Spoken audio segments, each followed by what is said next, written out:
Happy Thursday. So for today, there is a new science and history assignment. So check out your science and history Google Classrooms. For science today, we are using our very last Science World. I'm not sure if they use one in the high school, so this might be the last Science World you kind of officially look at. We're looking at those first 7 pages. There's usually like that news quiz. There's like 10 questions that go with it. So that is what we're doing for today. And then also I've sent out, just kind of for funsies, it's a quizzes kind of going over some things we learned this year, as well as fun facts do you remember about me?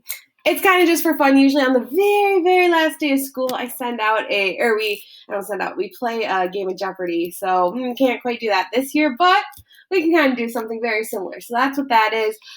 For history, it is a Nearpod on Abraham Lincoln, the Emancipation Proclamation. So if you have Mr. Nelson for history, you're going to find your history assignment on my Google Classroom, like Science Google Classroom, just because of how Nearpods get sent out. But again, that's only for Mr. Nelson's history class. Everyone else will find their history assignment in their history Google Classroom. So what that Emancipation Proclamation is that's kind of the ending of the war. That's kind of stating like how is the U.S. going to go forward. Slavery is no longer going to be considered legal, or it's how it's going to get phased out or get ended in the United States. And it's now getting to the point that they're going to need to be putting the United States kind of back together.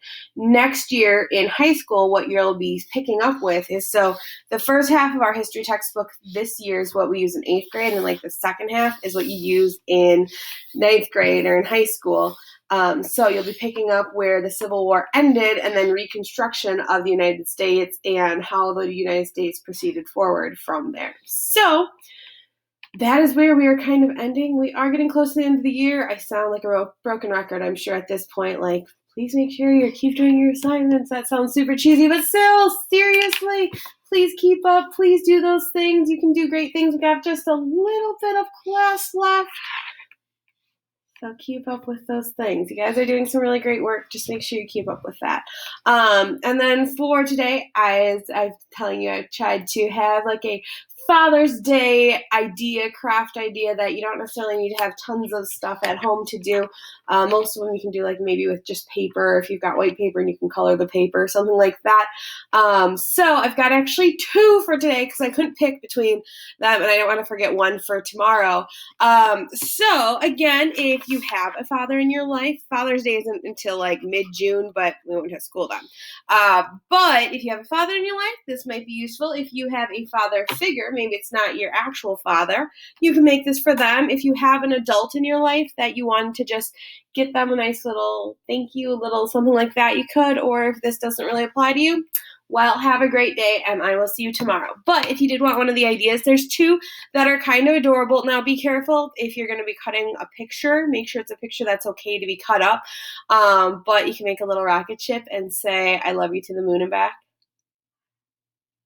You could also make this, I had the idea, well, maybe you are too, but you could say, Dad, you rock it.